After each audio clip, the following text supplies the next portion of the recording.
Dipersembahkan oleh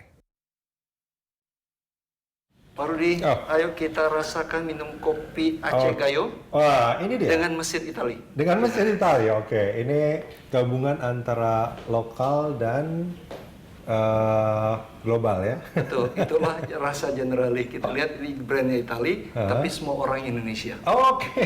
Inilah dia. Jadi. Ini saya cobain Pak ya. Boleh, ayo. Oke. Saya sebetulnya ini apa namanya bukan peminum kopi seperti kebanyakan, tapi saya tahu kopi yang baunya enak. Oke.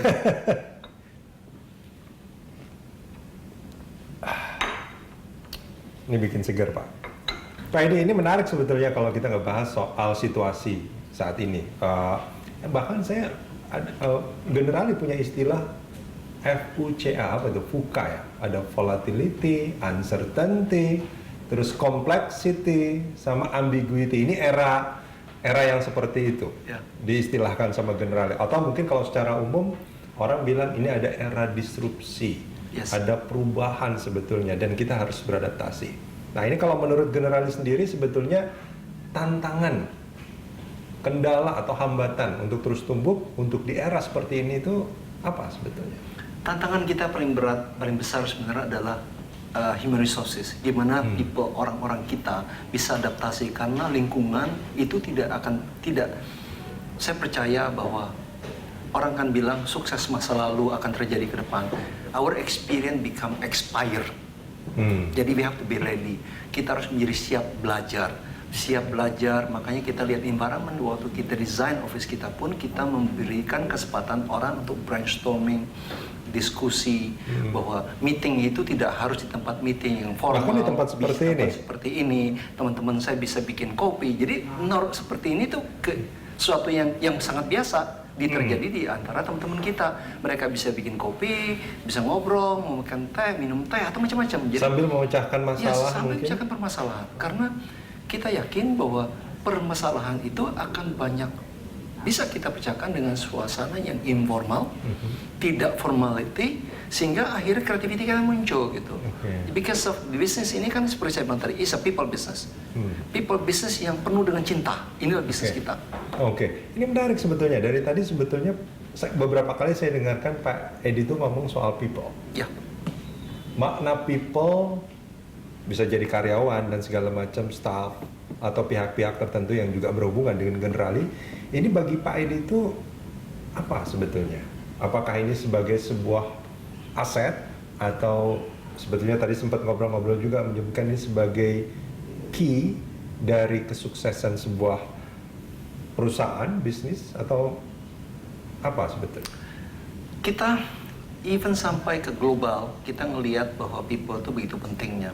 Kita kalau customer kita bilang how kita mencari long term partner, lifetime partner. Yes, lifetime partner bagi employee kita, bagi customer kita, bagi distributor kita. Jadi karena pentingnya people, dan kita perlu melihat jangka panjang. Karena nature bisnis ini adalah bisnis jangka panjang. Sehingga kita pun mengenai orang, kita selalu lakukan hal seperti itu. Kita selalu mikir tentang development.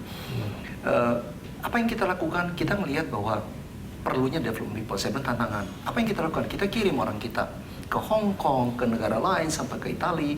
Ya tentu dengan corona kita harus tarik kembali semua. Ayo pulang, kita bilangnya. Ini harus. Jadi tapi itu kita lakukan. Jadi ini dalam proses untuk upgrading. Yes. Jadi even orang seperti saya, Pak Rudi, selalu dikirim sekolah. Jadi rata-rata setahun itu saya di sekolah 7 hari, paling sedikit. Jadi memang ini CEO ini. Ya, CEO yang terus masih belajar karena masih banyak yang perlu dipelajari. Makin saya belajar, makin banyak saya tahu. Ternyata banyak hal yang saya tidak tahu. Tapi ada satu hal yang menarik Pak. Tadi Bapak menyebutkan soal people is lifetime partner. Ya. Ini semacam tagline juga bagi generalis sebetulnya. Yes. Lifetime partner. Lifetime partner. Jadi kalau kita bicara soal lifetime partner, artinya sebetulnya bagaimana menjaga supaya people ini tetap menjadi partners sampai selama-lamanya. Iya, kita ngelihat orang waktu masuk customer beli, bukanlah hanya orang kan selalu bilang, iya kalau beli asuransi ingat waktu saat belinya aja. Enggak, kita akan terus berpikir proses sampai dia bayar premi, kalau klaim di rumah sakit, Kalau terus hal-hal seperti kayak tadi kan kita ngomong dengan DNA, kita mikirin gimana cara supaya hidup sehat, terus gimana sampai suatu saat duitnya kita kembalikan pada di usia 85 tahun, terus kalau udah tua biasa orang bilang nggak mau lagi deh di cover asuransi, enggak, kita masih cover sampai usia 85 tahun, karena kita ingin hubungan kita dengan klien itu benar-benar lifetime partner, jadi hubungan jangka panjang. Oke. Nah, itu hubungan antara Generali dengan nasabah. Ya. Oke. Tapi kalau untuk karyawan sendiri, ini apa maknanya mereka bagi Pak Edi? Karena makna tadi tentunya kita ngelihat bahwa lifetime partner terjadi, tentu kita bisa bilang bahwa kalau karyawan seperti apa, tentu kita punya limit juga, terus kita bisa pensiun.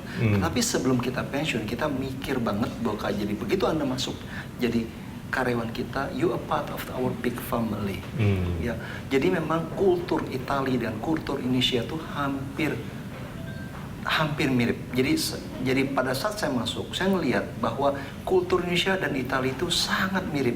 Kita bicara tentang jangka panjang, kita bicara development. Jadi kita nggak heran kalau kita ketemu dengan Italia, ya mungkin sekarang berbeda dengan Corona ya, mereka kita hugging segala macam. Jadi that is a family yang kita rasakan. Juga teman-teman saya di sini merasakan bahwa hubungan antara kita itu sangat kuat. Sangat erat ya. Sangat erat. Jadi kita contohnya misalnya kalau saya lagi perjalanan, jadi siapapun rekan kita lagi kita kirim ke sekolah ke Italia ataupun belajar, mereka boleh bawa partner mereka, istri mereka atau suami mereka. Tentunya kita nggak keberatan. Jadi karena kita percaya bahwa family is a basic fondasi untuk bertumbuh.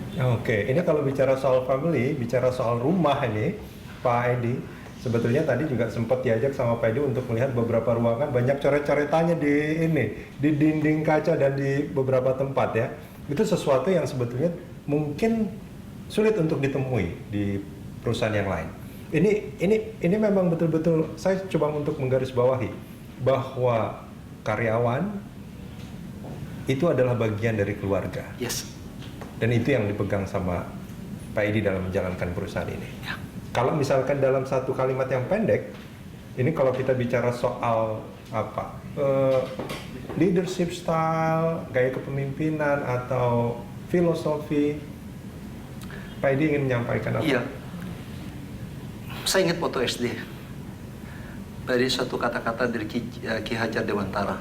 Dia bilang, "Tut wuri handayani ing madya bangun karso, ing karso sung tuludo." Bagi saya kata-kata ini sangat bermakna. Itulah arti manajemen yang sangat luar biasa. Dan itu terngiang-ngiang. Di mana kita jadi pemimpin, di depan kita harus jadi teladan, kita tengah, kita harus bersama-sama merangkul tim kita untuk jalan menghadapi kesulitan ataupun tantangan yang terjadi. Dan di belakang kita harus memberikan motivasi, berikan kata-kata inspirasi ke mereka. Jadi saya berpikir setelah sekolah macam-macam, ini kalimat yang sangat strong dan menjadi pegangan bagi saya untuk memimpin perusahaan ini. Pak Edi, kita jeda sebentar. Kita akan lanjutkan di segmen berikut. Pemirsa jangan kemana-mana, CEO Talk masih akan kembali usai jeda.